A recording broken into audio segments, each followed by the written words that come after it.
Lori. And I'm her daughter, Rochelle. And we are the creators of The Blanket That Hugs You Back, Albrea Furls, Cocoons, Wraps, and Scarves. You could say that blankets are our family's love language. We started hand stitching quilts with Grandma and now have developed our own patent pending stitching technique. We take 26 square yards of fabric and turn it into a stretchy, rich, textural dream. We have always had a passion for blankets that not only look good, but make you feel good too. We were a little bit surprised, but so fulfilled when we found out how much our blankets calmed and comforted people, especially those with anxiety and autism. Let us share our family's love with you. You can go to our website to find out all about us and our blankets.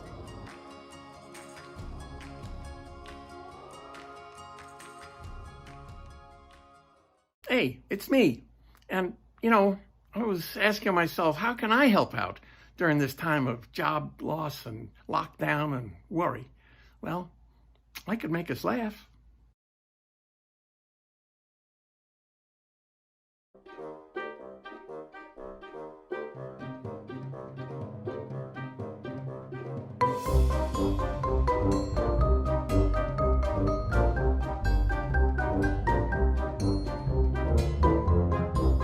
I want to thank you for allowing my art that makes you laugh to do just that, make you laugh. Hi there. I just wanted to say a few words about the many dog commissions you've been asking me to do for your family.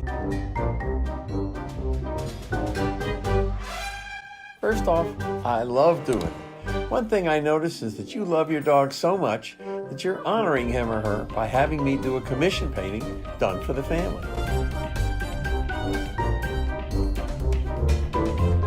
And secondly, I love creating humor, especially about dogs, because there's so many different ways they make us laugh. In the bed, by the bowl, walkies, you know what I mean.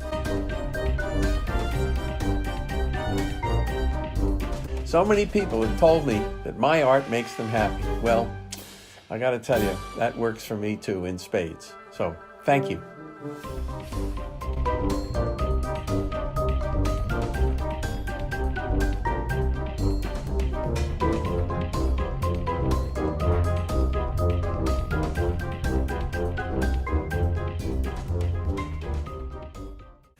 I wonder if you love your pet that way. I'll bet you do. Hey, come to my website and tell me about your pet and why you love him or her so much. I'd love to hear about it. And maybe you'd like me to put that love and humor on a commission for you. It's really a keeper. Well, thanks for watching. See you, bye. Well, I hope you got a laugh, because from here, you look like you could use one.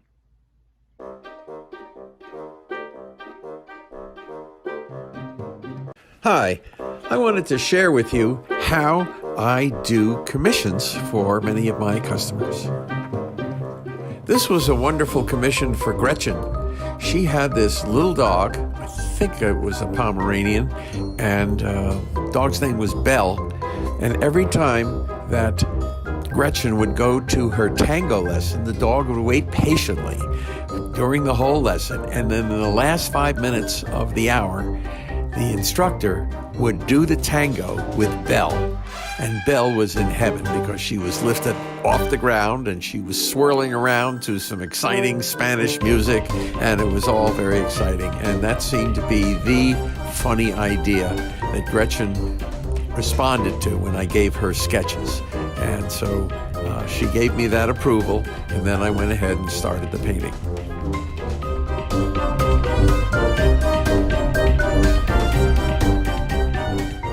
I wonder if you love your pet that way. I'll bet you do.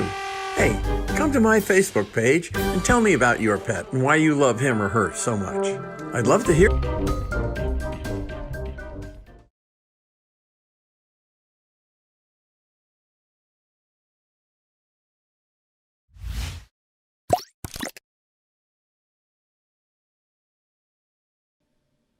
Hi everyone, this is Anu again, and today I wanted to do a little video on one of my paintings. I am currently 3/4 done with it and hopefully done with it soon, but I just wanted to show you the layers that go into my painting and give you some tips that you can hopefully use for your own paintings. So, and also excuse my messy studio. It is what it is. So anyways, let's get started. So one thing I really want to emphasize before getting started, and it's to me one of the most important things that I have to work on as well constantly, it is that reality and what is in your mind don't always have to collide. Like you can take inspiration from a subject as a reference photo or a subject matter, but it doesn't have to be exactly the same. It can be completely different from, not completely different, well, again, it can be very different in execution. So remember that. So for this painting, I wanted to have a really bright sky, something that just screamed, a beautiful day outside, clear skies, that kind of thing. But I've used a lot of turquoises and blues over here, and these are colors that I would, if I wanted a bright sunny day, these are colors that I would generally use on a sky. So the conundrum was, how do I solve that? So over here, I started off my base layer with a blue, something that's very similar to this. I started it over here, and I don't know if you can see, but right here is what that color basically was. And then on top, I layered various shades of lilac and purple. And over here, I went full for like just the slightest tint of purple, but it's a lot of white in there. So what that does is it just kind of melts away at the blueness. Like it gives a little bit of an additional story to the blue, but you still have the vibe of a very warm, sunny day. And so this is something that you might want to take into consideration if you're working with two very similar values. How to push color is just knowing how to push color really helps tell the story that you're going for. So don't be afraid to really experiment with color, which is what I like to do. I don't like to just stick with, okay, so this is the sand. I'm just going to put like a darker brownish yellow here or another earth color here. See if you can, this is my tip, see if you can add color and get away with it. And usually you can get away with color. You just have to know how much and how little to add that color. So don't be afraid to experiment with complementary colors. For example, over here I've got yellow, which symbolizes the brightness of the sun. It's the bright light hitting it over there, and it's warm and it's really, really inviting. And that's the feeling that I wanted. Now over here, I used purple, and I used that for the shadow. And I'm going to follow through with the yellow and the purple throughout the painting. When I create highlights or shadows, I always see if I can add a complementary color in there and see if I can get away with using it and how much I can get away with using it, because it just adds a little bit of intrigue and a little bit of, it just arrests your gaze there for a second. So my third tip, and one that I use all the time, regardless of what medium I'm using, is repetition. Repetition of colors. Repeating a color is something that is very, it's a very good way of unifying your painting, because I don't just have those blues, those turquoises over here. I actually have them even in the sky right around here. And then they're also there back in my balloons. Believe it or not, I have a fleck of it here and there in the hair as well, and I will go back to that later. And, once I actually work on the sand and the background, I'll probably add in a little bit, just a little bit of that very light turquoise, just to give it a little bit more oomph and a little bit, just a unifying feel to it. So don't be afraid to use the same colors over and over in different ways. It's not boring. It actually just, I don't think it's boring. I use it constantly. It just creates a cohesive whole, and it helps you also push color as an artist. And it works in tandem with the other things, and it helps you just kind of tell a story without being too noisy, if you know what I mean. So those are my tips for today, and I hope you liked them. And I will have a finished painting up soon, hopefully. and I hope you like it.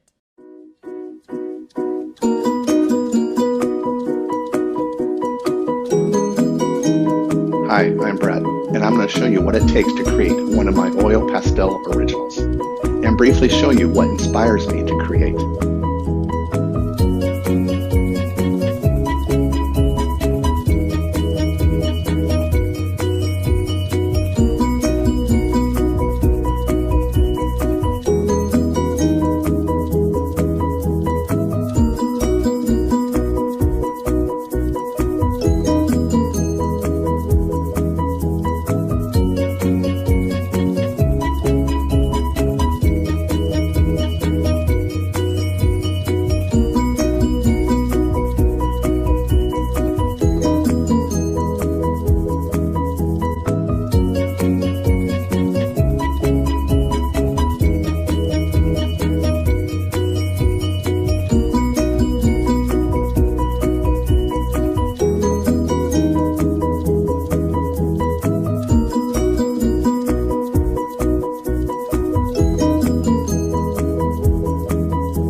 Hi, this is Casey. Thanks so much for stopping by my virtual art booth. I hope you enjoy it. I'm a photographer from Colorado Springs, Colorado. I specialize in landscape photography, and obviously I have a lot of pictures of the mountains and Colorado, like this piece entitled Transitions. But I have a variety of other things as well. I've got some seascapes, I've got some dramatic skies, floral images, and even a lion. And in addition to that, I also teach workshops. So please feel free to look through all my stuff. I hope you enjoy it, and send me a message. Let me know which one was your favorite. Thanks so much.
Hi, I'm Cheryl Chedester, and I'll be explaining and demonstrating the art of Vinchinaki.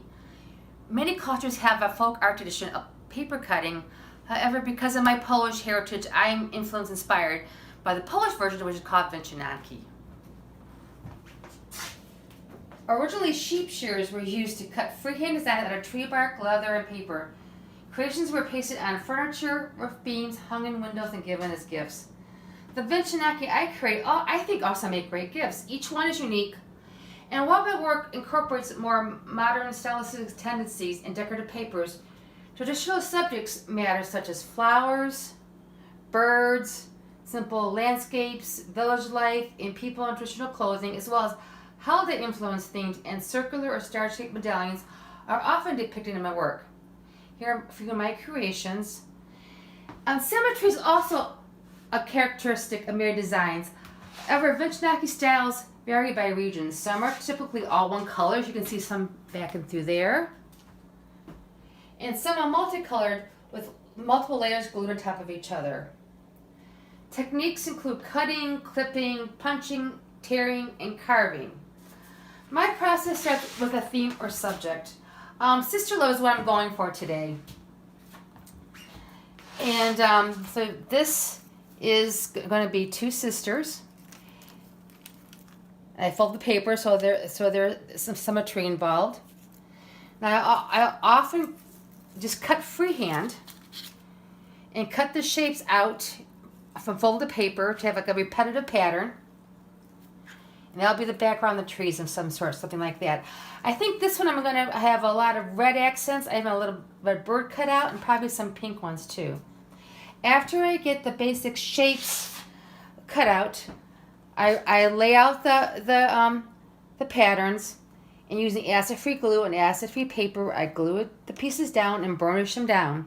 And I cut out the little details also, and then piece by piece they're also glued down. This is a finished version of Sister Love. Now I do create for special occasions, for specific weddings or baby showers, gifts, Valentine's gifts. So if you're interested in something specially created for you or someone you love, just contact me through my website, CherylChedesterArtist.com, through my Eventity page, Cheryl Chedester, or find me on Facebook and send me a message. Thank you. What I'm offering here is a handmade, 1 to 2 of a kind statement piece for you. This is so you don't find yourself walking down the street and seeing your same bag on somebody else. Not only is this a statement piece, it's actually exceptionally functional. Okay, so the bottom of this bag is cork fabric, which comes from a tree. It's vegan leather. It's easy to clean. Women set their bags on the floor, so you can clean it off with a damp cloth. There's a zipper in the front, right here. It's a large zipper. In the back, we have an invisible pocket, which to accommodate your cell phone or your glasses, perhaps. The strap is adjustable. It's a slider here. The top of the bag zips for privacy, so things don't fall out when you set it on your car seat and you go slam on the gas. You the bag falls on the floor. I'm sorry, I'm laughing. Zips. The inside of this bag is light color, has pockets. This is for your water bottle, perhaps, a pen. This one has Velcro for security there, and then it also has a zipper pocket here. Just closed it. There you go. This is a zipper pocket, and different colors inside your zipper pocket, so you know it's open. And there is a key fob. So you're probably thinking, how do I obtain one of these bags? First of all, you need to contact me, or you can go to my website, www.conniegunderson.com, and you can inquire about this. My information will be on there. You can email me, things of that sort, so you can contact me that way. The reason you need to contact me is these are 1 to 2 of a kind bag, okay? It may not be available, so you need to call me to see if it is available at this time. Sometimes I still have the materials available, so I can actually make another bag.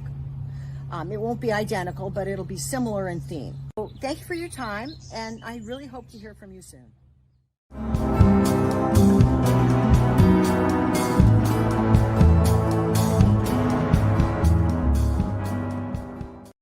I'm Joanne Hunot from Crazy Fun Art, and I'm going to show you around my studio and then talk about how I turn vintage items into new pieces of art. It's upcycling. Hi there, welcome to my studio. This is a place where creativity happens. You can see I have a lot of stuff packed into this small space from floor to ceiling. I have to be super organized so that when I'm working, I can find exactly what I need. I've been going to flea markets since college, buying interesting artifacts. When an artist uses cultural cast-offs to create a new piece of art, it's called creative reuse. All of the frames and boxes and drawers I use in my work are from thrift stores. I try not to buy anything new. There's so much stuff out there, it's good to upcycle. Every box in my studio is full of different materials. Here's a box full of vintage Mickey Mouse figurines. I love to do assemblages using all sorts of Disney materials. These make great gifts as each one is a memory box full of happy times with family and friends. I have boxes of old paintbrushes and rulers. I have lots of old picture frames, as well as small boxes and drawers. All are reused. I also collect vintage dog and cat figurines. Each little guy gets put in just the perfect little box or drawer, and then I add a funny caption. Here is Pug Love, and you can't buy love, but you can rescue it. My newest work is using old cell phone cases and action figures. It makes me feel good to be able to reuse plastic items. I have Star Wars, Harry Potter, and Marvel superheroes. Fun stuff for sure. I have a huge collection of these porcelain dolls from Germany, and they're all over 100 years old. Each one of them is broken, and the breakage actually happened during the manufacturing of the doll. They were useless to the factories, so just dumped in the woods in behind. Nowadays, treasure hunters will dig through this rubble to try to find mostly intact pieces. And when I was in Germany, I met the man who actually dug all of these up. I love the idea these dolls were useless, thrown out, left in the ground 100 years, dug up, and now each one is made into a unique piece of art. Upcycling at its best. Thanks for stopping by.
gonna start in the back of my booth again. I did an earlier video.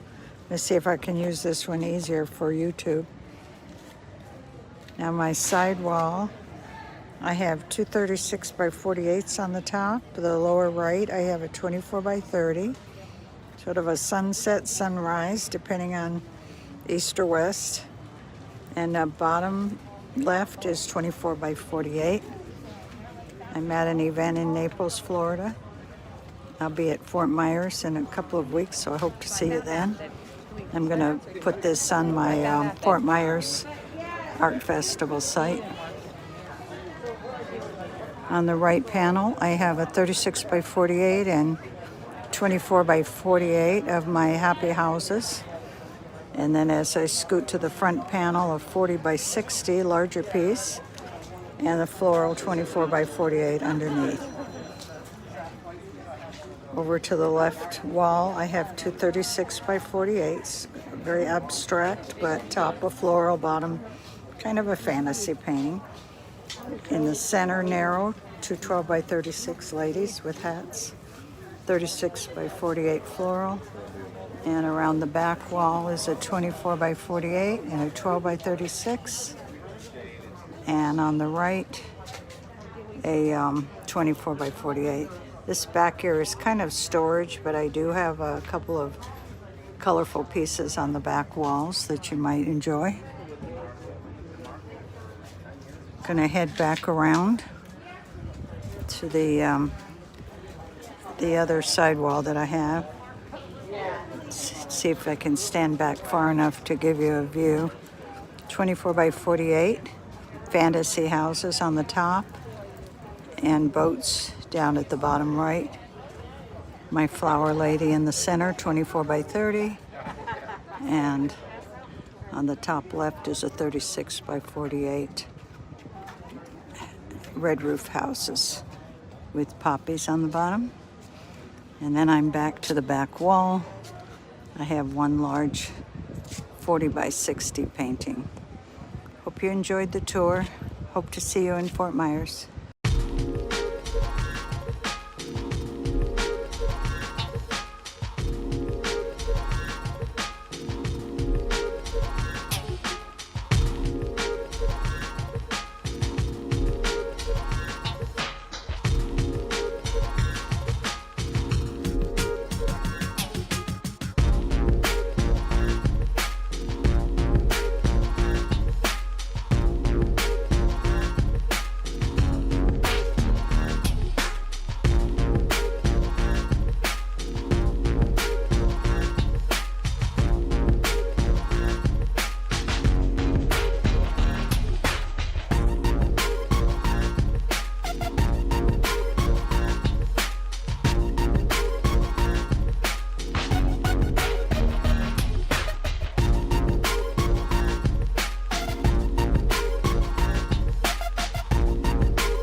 Whatever happened to my Transylvania twist? It's now the mash.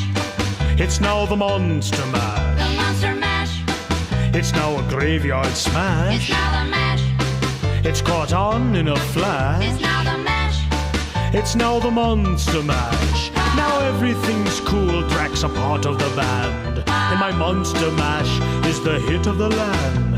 For you, the living, this mash was meant to. When you get to my door, tell them Boris sent you. Then you can mash. Then you can Monster Mash. The Monster Mash.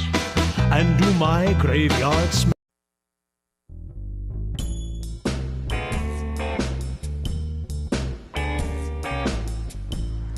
Hi, I'm Karen Olone Hahn, and I'm standing outside of my sweet little art studio in Kemblesville, Pennsylvania. Why don't you all come on in and see what I do for a living? I came to making pottery about 8 years ago after having spent the bulk of my artistic life as a painter. I make very whimsical paintings in a self-taught folk art style, and I just felt like I needed a change when I started making pottery.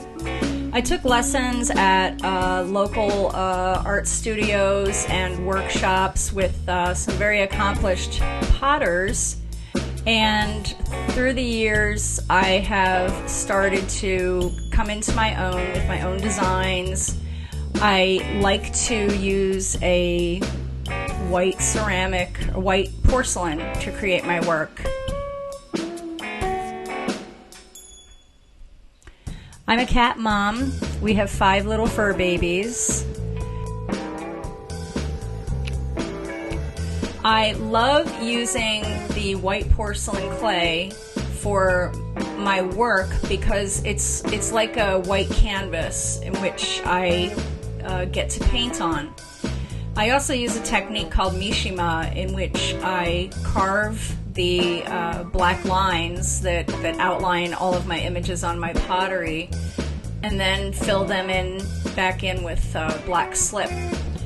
Creating clay structures has been the most challenging part of my journey with ceramics. I try to construct each piece so that it is as unique and whimsical as the paintings that I put on it. You see, I have a love of bright color that comes from my childhood, I think, from my imagination, from the child within me that just refuses to go away. I am inspired by many things: Frida Kahlo, my garden, my cats, the seasons. I never seem to run out of ideas, and I really kind of let the clay dictate to me the image that will go on it. Sometimes my work becomes subconscious kind of doodles, little stories. A friend of mine asked me once, "Why do you create art so much?" And I said, "To tell my story." And that's what I do in my art.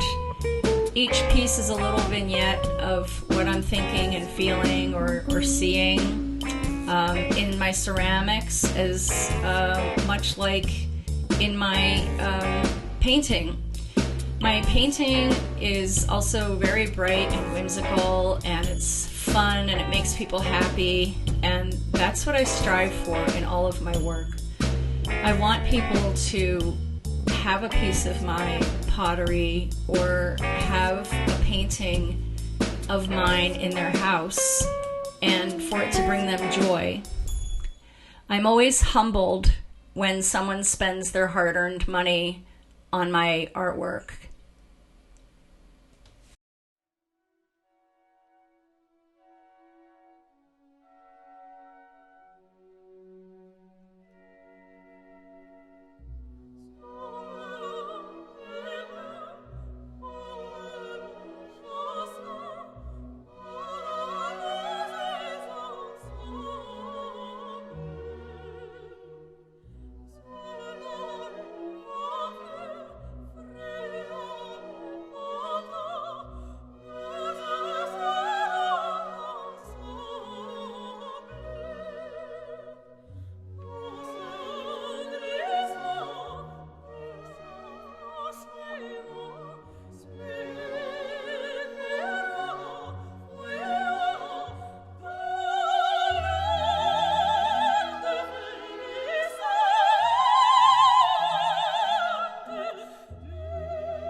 Hi, I'm Jo, and I'm the founder of JoJo Beans Design. In this short video, I'm going to tell you about my company and introduce you to my staff. I'll take you on a brief tour of my workshop, and then I'll show you a few of my favorite creations. I live in sunny Florida, where I work as a wood turner. Everything I make is uniquely one of a kind because each item is made from rescued wood. There are so many unwanted trees and assorted wood things that go unused, or even worse, abandoned to a landfill. Those are the things I salvage, process, and turn on the lathe so they become something new and useful. Like I said, I'm Jo, but to be clear, Jo is really a Jo. So why Jo with an E? That's the way Dad spells it, with an E. Dad taught me to use power tools and make wood things, so the E is all about my dad. My staff mostly consists of my husband. He's the man behind the scenes, kind of like the Wizard of Oz behind the curtain.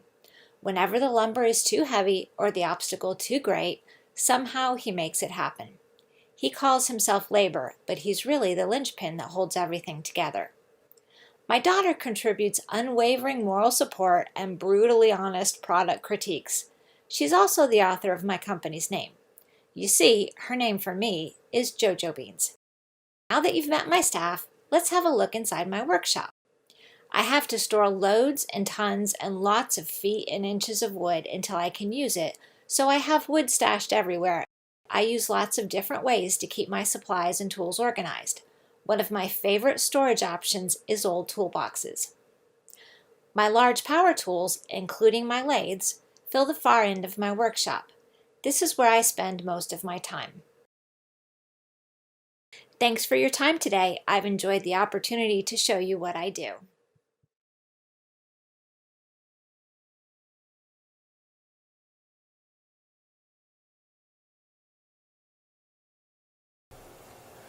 Hello, my name is J.T. Whitaker, and I'm a photographer and the owner of J.T. Photo Images.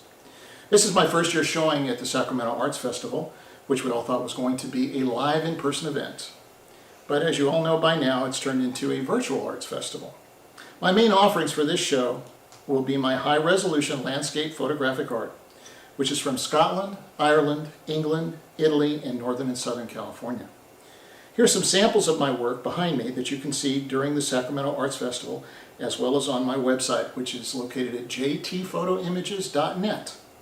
That's .net, not .com.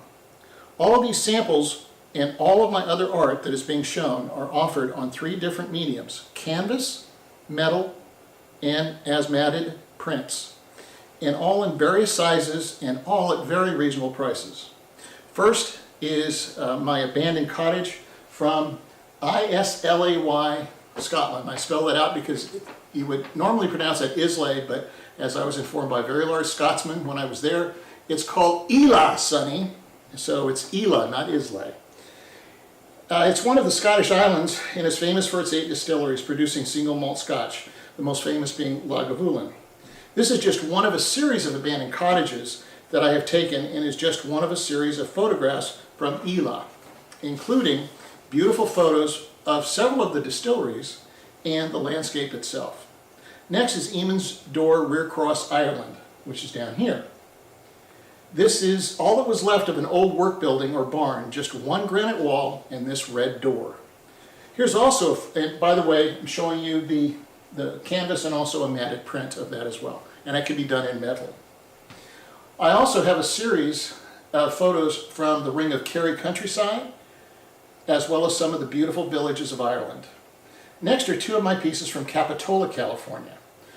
Capitola Color Row is the first one that you see here, and this is actually a panorama photo of a local famous vacation rental spot on Capitola Beach. And I'm showing you the different sizes of canvas that I can do, as well as prints, and again, these can be done on metal as well. Next is under Capitola Pier, which is a photo from a summer day, and this is back here, sorry, but before the fog burned off. By the way, this is actually a color photo, not black and white. Next are 2 photos from my Italian suite, and they're here. This one is this is a matted print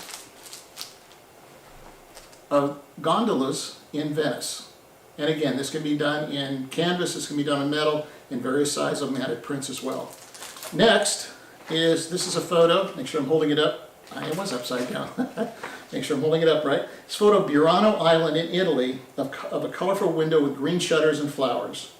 Also included in my Italian suite are photos of the Amalfi Coast, Tuscany, Venice, as well as Rome.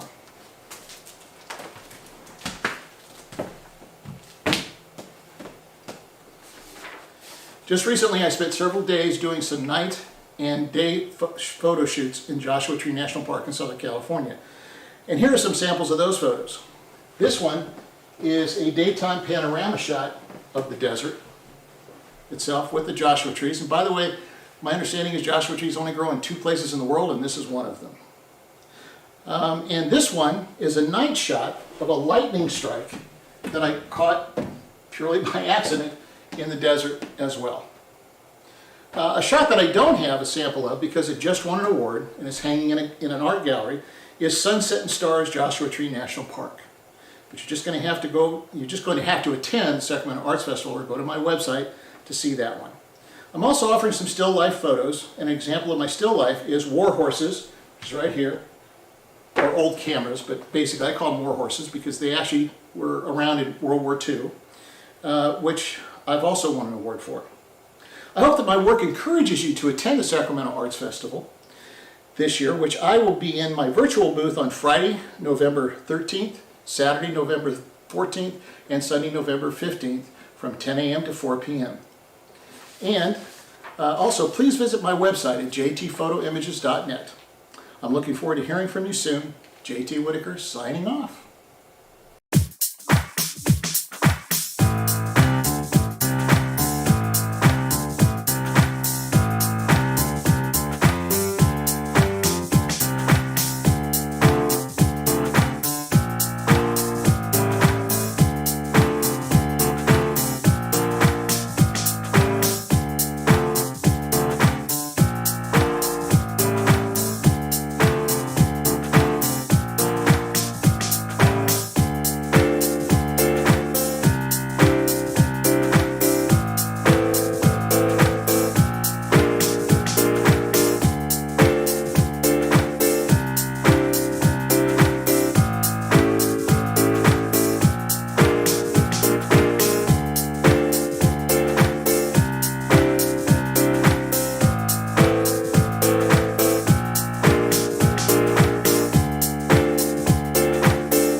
I want you to be inspired by the whole creative collaboration that we do together.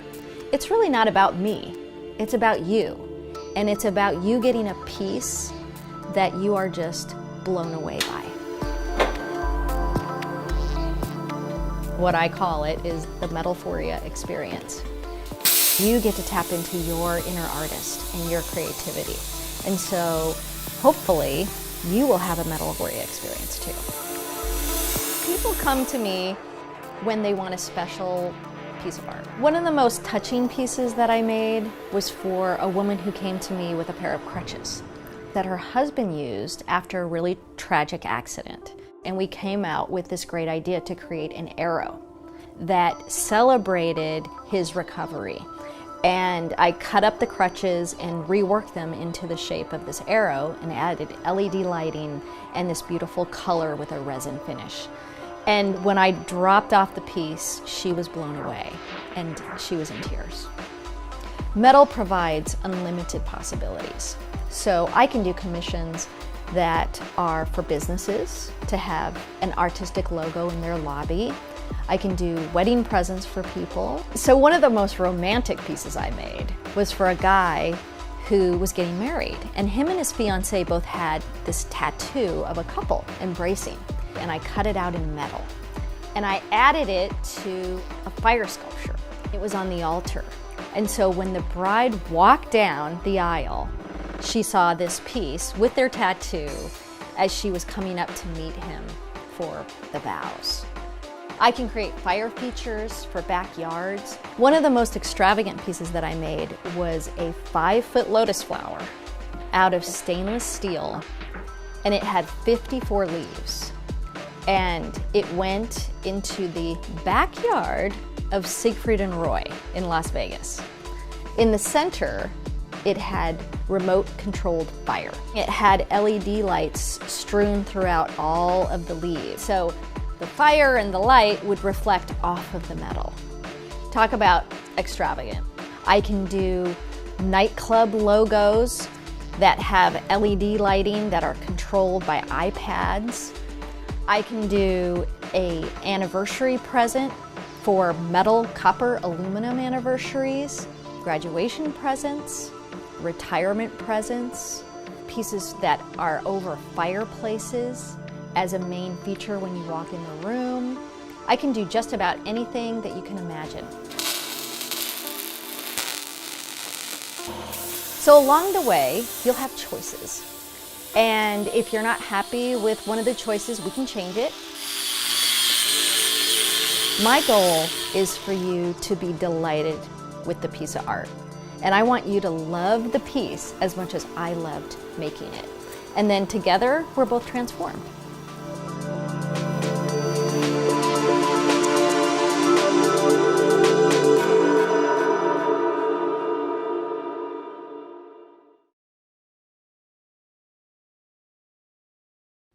Welcome to Nzalamba Artworks mini gallery, virtual gallery actually.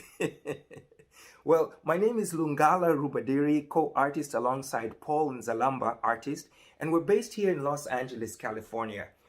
We do batik art, which is an original here is right behind me. It's done on fabric, cotton fabric, and all the colors are actually dyes immersed into the fabric and saturated therein. And what we use is wax as a resist. So once an original is done, we can make lithos or archival prints such as you see on the walls here. And the largest size is 36 by 48 inches. We also have medium sizes of those which are 20 by 24. And then the smaller sizes, which is 16 by 20. And these are all signed as well. The issue here is that we are trying to portray universal themes. Family, friendship, love, happiness. It's all portrayed in Ugandan art form style, but the messages are always universal. And I'll go through a few of the illustrations of the stories just to give you an idea. And it's a short video here, so I'll go rather quickly, but you can always see a lot more of these on our website, which I'm going to give you in a minute. This image here kicks off the Mother and Child series, and this is a mother and child looking to the future. Lots of flowers on the skirt. The child has real ones, given love, children see a more beautiful vision of life. That child has to be encouraged to reach for their dreams in life. And as she lifts up, she encourages the child is learning to trust. A lot of people will get these as a form of a triptych, because this third one I'm going to add to the group here shortly is when the child is old enough, the parent then lets go. And you'll notice in this third picture, the child actually has a hat like the parent to show the child is grown up. So a lot of people will use these three as a triptych. And ongoing, the series, we have this one which shows a parent whose love is so much in her heart. How does she get to love any more children after she has more children? But her thoughts and heart will lie as the foundation of every child or generation. So this illustrates that ongoing love even through the generations. This one that follows is one that is actually framed on the easel here behind me. And this in my hands is the unframed version. This is the 16x20, of course. In this, all the drums are very colorful, but he's only chosen to play the two that perfectly match his hat. And the illustration here is that in life, we are all drummers looking for our song. And when you found your drums, it's up to you to play them. You'll have found your purpose in life. Figuring out life is one thing, and learning to live life with someone else is another. And in this one, it's a love story, a wonderful love story representing how love brings people from different paths. And as you walk together, you learn each other's strengths and weaknesses. Letting go the past, the sun shines on the future that they share. And even when they have difficult days, they go to what looks like a tree, but this tree represents their love. And their love is so deep, it's grown into a shelter for both of them. So even when you have disagreements, lean on that love that grows to keep you sheltered. That disagreement that you may have may be just a visitor along the journey of growing love. Walk with love. It's a beautiful thing. And then this one here is illustrating the western hills of Uganda during the dry season yellow, when it rains green. Among the many crops grown, this is corn, millet, and string beans. The message being, never worry when times are tough. Seasons come and go, but the sun will always shine again. Picture of hope. And last but not least, this one is called The Story. Shows a lady telling a story to two others. One is rather fancy here in the middle, one is rather plain. We all have a story in our heart, and such as she does, we ought to open up who we are. We might touch other lives, and their lives may change ours. Friendships sometimes show up in places we would least expect to. So thank you so much for joining us, and definitely you can hear more of these stories by contacting us directly. You can also go to our website, and that website is on this little card here, which you'll zoom into, and you can see that is Nzalamba Artworks, nzalamba-artworks.com.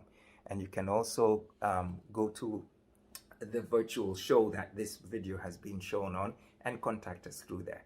We'll be seeing you soon. Take care, enjoy, and be safe and healthy.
Hi, I'm Allison Thomas, and I'm here in my studio in Louisa, Virginia.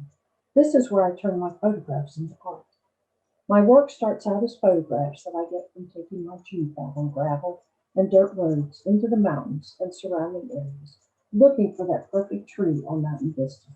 I grew up in Virginia, and I spent a lot of time in the mountains as a child, and I found a lot of peace and serenity there, which I try to impart in my art.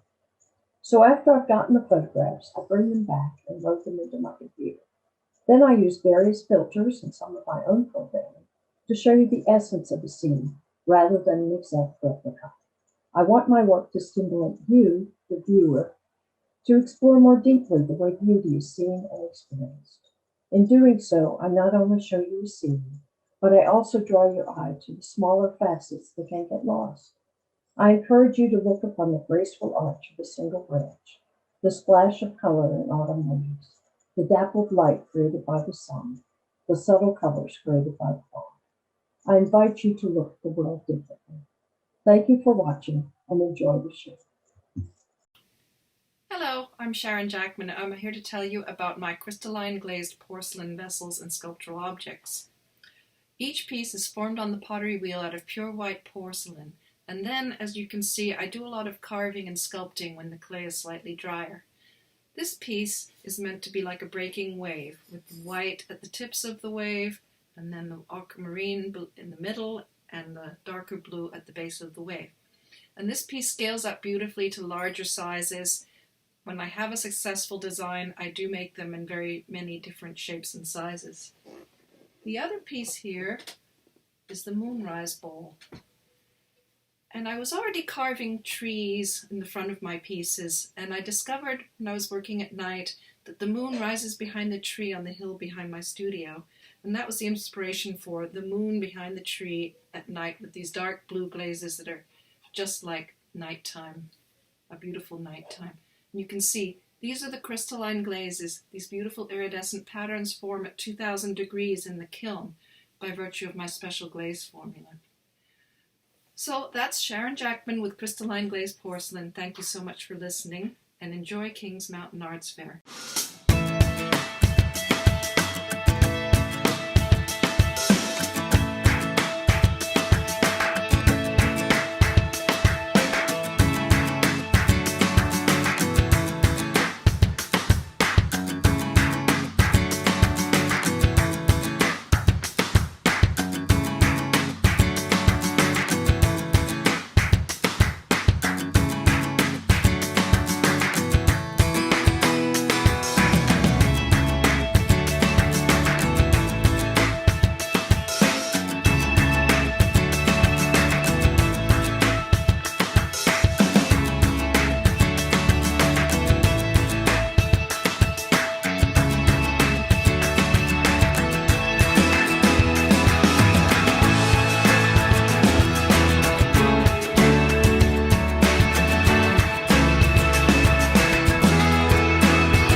when the bee stings, when I'm feeling sad,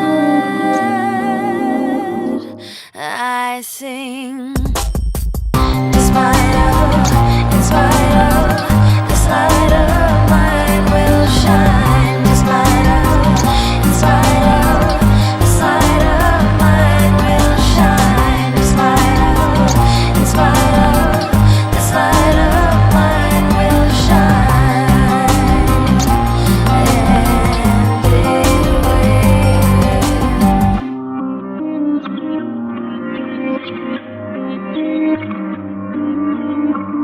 And lost in your home, in your life.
Deep from the imagination of Sean Schilling springs forth through light and shadow three-dimensional worlds known as steel reflections. These scenes, starting as raw steel, display a depth of color never before seen in the metal medium. With lattice work-like intricacies achieved through painstaking attention to detail, each layer draws you further into a magical place few artists have been able to reach.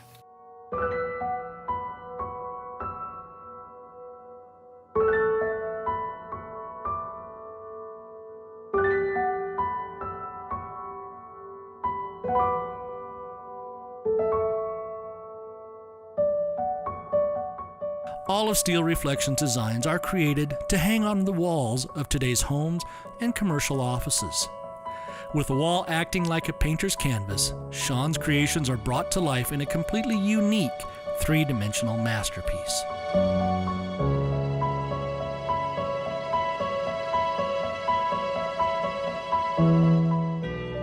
Steel Reflection scenes begin as sketches where Sean combines a painter style with an aura of mystery and awe that rivets your mind and draws you into its essence. I come up with a plan and start putting them either down on paper or down directly onto the metal. And I've learned through the years to think in layers, just as it truly is in nature. In addition to Sean's own imagination, she also loves to work with her customers to design a scene that is truly unique for each individual. From your favorite spot or a pet memorial, or a scene designed to celebrate anniversaries or milestones from year to year, Sean will work with you tirelessly until you are completely enthralled with the design you have inspired. Once the sketch meets with Sean's satisfaction, it's off to the cutting room. Using an ordinary handheld cutting torch as though it was a paintbrush, Sean makes precision cuts to reveal each piece in spectacular detail, creating a truly lifelike three-dimensional scene. I can't see where I'm cutting, so I have muscle memory as to how each thing I'm creating feels. So if I'm going to cut, say, the beak of a tiny eagle, I know how that feels, so it's all in the feel of it. Now that the scene is cut, each piece receives its hardware for hanging and is placed on the hanging template. Because each scene is a one-of-a-kind, Steel Reflections designs a new template for each scene that makes hanging as easy as placing it on your wall. After the template has been made, the scene is sent to the finishing department where each piece undergoes an 8-step process to infuse the necessary minerals needed to produce the rainbow coloring effect that Steel Reflections is famous for. This is the process that allows the art to capture the light differently throughout each day, making the scene appear different throughout the year.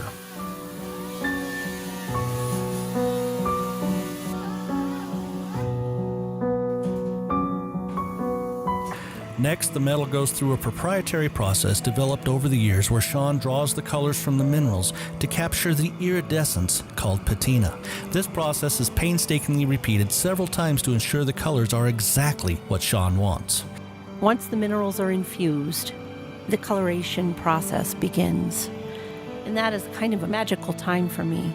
Things that I look at are oftentimes able to get pretty close to what my imagination sees. Finally, the scene is taken to the paint booth to be perfected with light airbrushing to enhance the natural colors of the patina. This process can either completely cover the metal or just give a hint of color to add to the illusion.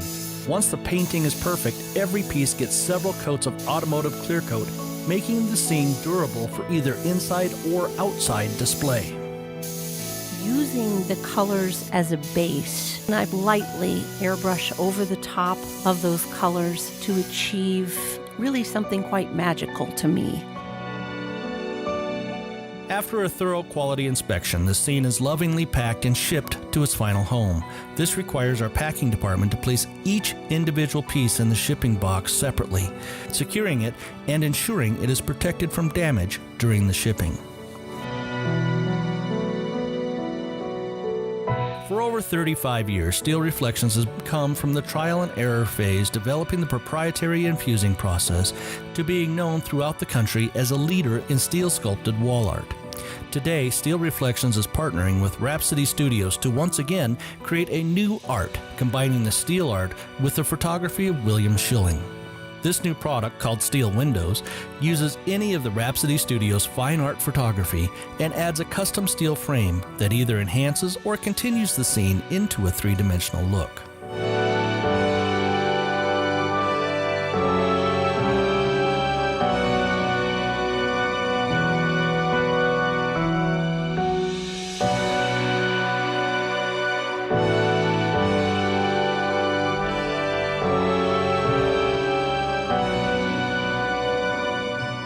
In fine arts in college, one professor felt that I tried almost too hard to put every detail into my designs or paintings or whatever it was that we were working on. And he encouraged me to learn to let imagined line work as much for me as actual line. And I think that that has really been a big part of today's metal wall scenes, because I'm working there to allow your eye to continue beyond what you see into your own imagination. For more information or to start your personal design, please don't hesitate to contact us. We are always glad to answer any of your questions and help you through the process. Thank you for watching and have a blessed day.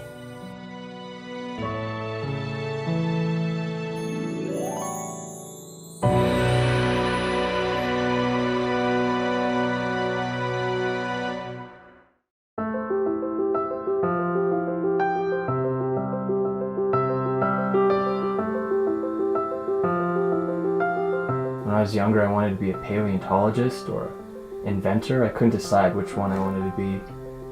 And I think that's what really drives me, is that my childhood dream was to go dig up bones or invent something new. And I think it's the idea of kind of sticking with that childhood dream and living it out. Grade school, middle school, high school, it was really hard. Teachers are very skeptical. You're sitting there drawing and they don't think you're paying attention to them. So, I'd be on a test and I'd be sitting there and there's a question And I'd be thinking about the question. I was like, well, what was I drawing when the teacher was talking about that? And I started thinking about what I was drawing or the visual. When I first went into college, I really wanted to study biology. I had aspirations to go into veterinary medicine and also had an interest in zoology. I don't think what I'm doing now is any different than what I've been doing. I've always done art. I've always had some sort of creative side project, whatever it may be. The reason why I think I chose biology was just on an intellectual level. I've always had, kind of the need for knowledge, and the need for knowledge kind of spurs me to create.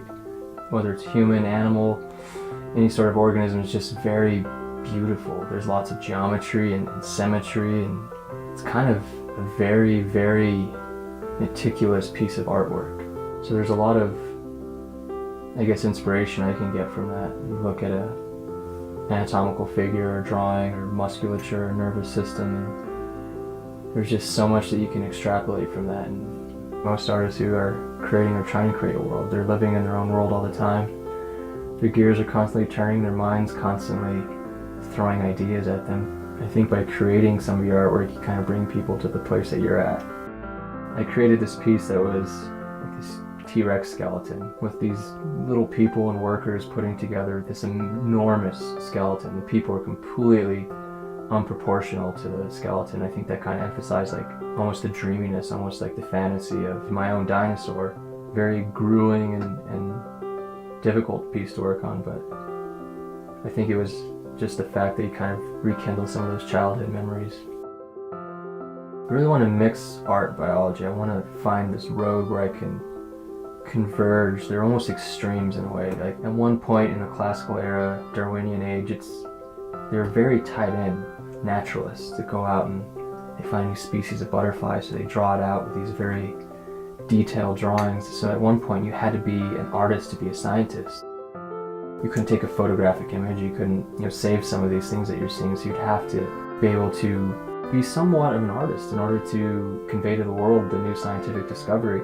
And somewhere along the modern era, it's kind of diverged into this very distinct paths. And I kind of want to smash my path, put those two back together.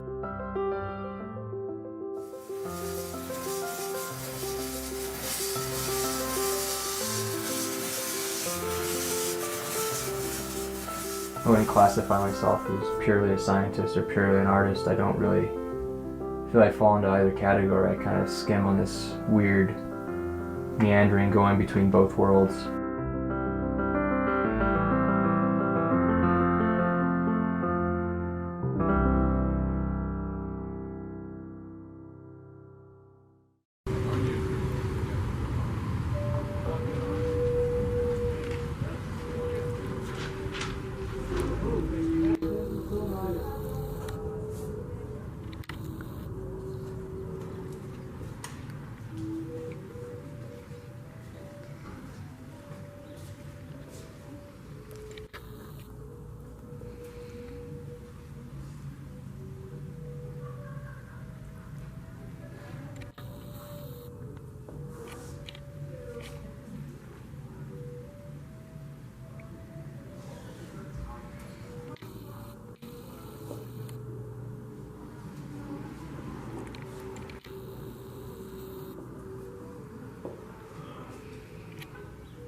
This is Tess McGuire, the Hat Lady, and today I will show you how I make one of my felt hats. I will be making one of these cloches, like the one I'm wearing, but I also make brim hats, like these. and they come with different embellishments, like these removable flower pins, or with hand-dyed lace, or just plain with nothing on them at all. These hats are made out of wool felt. They are warm, they're crushable, and they're virtually waterproof. And for more information, please check out my website, TessMcGuireHatmaker.com. So with that, let's get started. As you can see, I will be knitting the hat on a knitting machine. And this is your basic manual model where you push the carriage back and forth like this to knit. And then as I get to the top where I need to shape the hat, I will have to take off all the stitches and rearrange them to make it work. And because this machine only likes to knit flat pieces, after I'm all done, I will then have to take the two sides and sew them together and make it into a tube.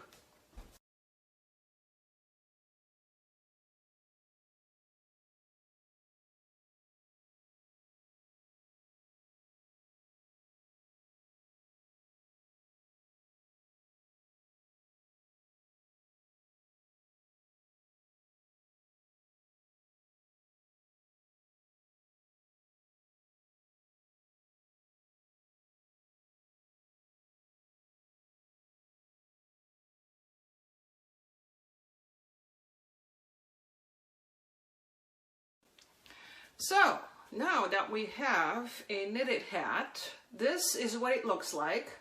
Obviously, it's way too big to fit even the largest head. So what's going to happen now, they're going to go in the washing machine and they will felt down. Now, normally I will do about 12 hats altogether, but today we're just going to do 3. And they go in the washer with just a tiny little bit of soap.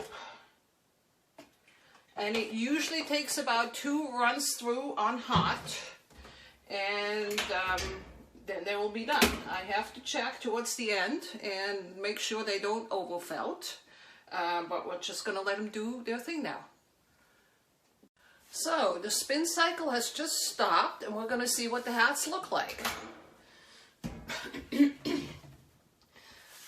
This is how they come out of the washing machine, just like your laundry, kind of wrinkly, kind of flattened out. And so what we have to do now is put the hat on the head, kind of stretch it, kind of even it out.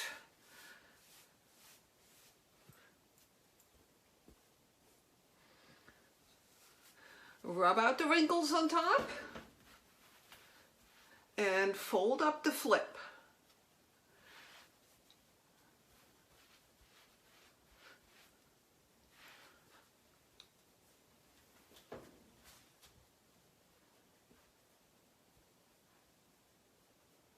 Straighten out the edges a little. And since it's a nice sunny day, they're going to go outside and they will be dry in a few hours. After that, we just have to trim around the edge a little bit and brush it, and it's all done. That's all there is to it. Thanks for watching. Hi, I'm Toni Seymour, and I'm a weaver. I live in Northern California, 20 minutes north of the Golden Gate Bridge, and I'm making this video for their American Arts Festival's online market. It'll be available online February 1 to August 31.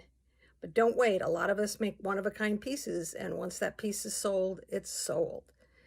The URL will be www.americanartfestivals.com. There's jewelry, ceramics, glass, fiber. Head out and shop as soon as you can. I just finished a piece on my loom, and now I need to tie on the threads for the next piece. All these are still loose, but these are tied on, and I'll finish tying on, and then I can start my next piece.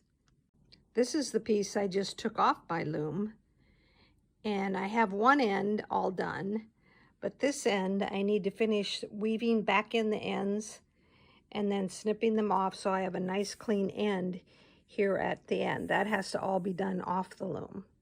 And this piece should be up on the marketplace within a day or two. So take a look. Thanks. Hello, my name is Planneke Tulin and I run Upswings Jewelry together with my daughter and partner in Upswings Jewelry. And since we cannot meet this year, this season for this show in person, I thought to quickly introduce myself to you and give you a little peek of our studio. Here's my own bench. Everything's very neat right now. Right after a big project, we clean up and then we start all over again. So this is my daughter's bench. And here we have our soldering stations. We're very happy to have them separate from our benches, actually. Then we have a big workbench here with rolling mills, cutters, ring sizers, vices, and in the drawers, tons of mandrels, hammers, pliers, you name it. Jewelry needs a lot of tools. Here's our ultrasonic cleaner, our tumblers, and our Orion welder. And making this full circle, there we are again. Very tiny studio, but very functional. Well, that's it. Small, but super functional. I hope you enjoyed this little tour. Look us up online, upswingsjewelry.com. I hope you will enjoy the jewelry we're making. And then I also hope that maybe in the future we can meet in person. Thank you. Bye. Hi, everyone. My name is Valerie Fish with Valerie Fish Glass. My journey with stained glass started in the 70s. And that's pretty much when everybody was doing stained glass, and mostly it was hippies. I'm kind of a hippie, so it worked. I'm going to share a quick tour of the items in my shop. I've got like a variety of air plant holders, sun catchers, and window panels. So I'm excited for you to see them. I have a lot of air plant holders, but this one here is a pretty popular one. It comes in a lot of different colors. The little plants are included. They're removable so that you can take care of them, but it pretty much is, there's something for everyone. So hanging triples, this is another air plant holder that we have. Another one that's very popular. It comes in like a set of 3, or you can get individual ones, but the plants come out, comes with the plants, comes in 2 different finishes, either black or copper. Another original design in air plant holders, well, all of these are original designs. This is one that has a mirror finish, and it comes with a plant. These are typically things that you hang on the wall. These also are triples, but they're wall-mounted triples. So they each have a spot for a little plant. You can also purchase those as singles. As sun catchers go, birds are my most popular product. In particular, this bird. I mean, look it's just adorable. Its little feet go back and forth. People love them, and they come with these little command hook hangers, so that's included. This is an example of a custom design that turned into something that I decided I would want to make more of. The client that I had just kind of asked me to make, come up with a window that had cranes on it. So this is what I came up with. This is another custom piece that turned into one, kind of a regular for me. Everybody that's been to this area in Utah and witnessed the delicate arch, really, the colors that you see in this piece of glass are pretty much what you see in real life. It's a beautiful place. Moon phases, they're a hot item right now. This is one, the 3 moon phase. The thing that I like about these is this glass is iridescent. I don't know if you can see it, but I hope that you can. It's just stunning in person. Here's another moon phase. There's 5 phases, so it's waxing and waning and, all those things. Moon people get really excited about these. They're really cool. This white glass, you can't really see it, but it's iridescent. This is kind of a semi-transparent glass, but it's a beautiful thing. More sun catchers. They're adorable. So thanks for coming on this tour with me, you guys. I really, really appreciate it. If you have a chance, head on over to my website, ValerieFishGlass.com, and check it out. Thanks for coming.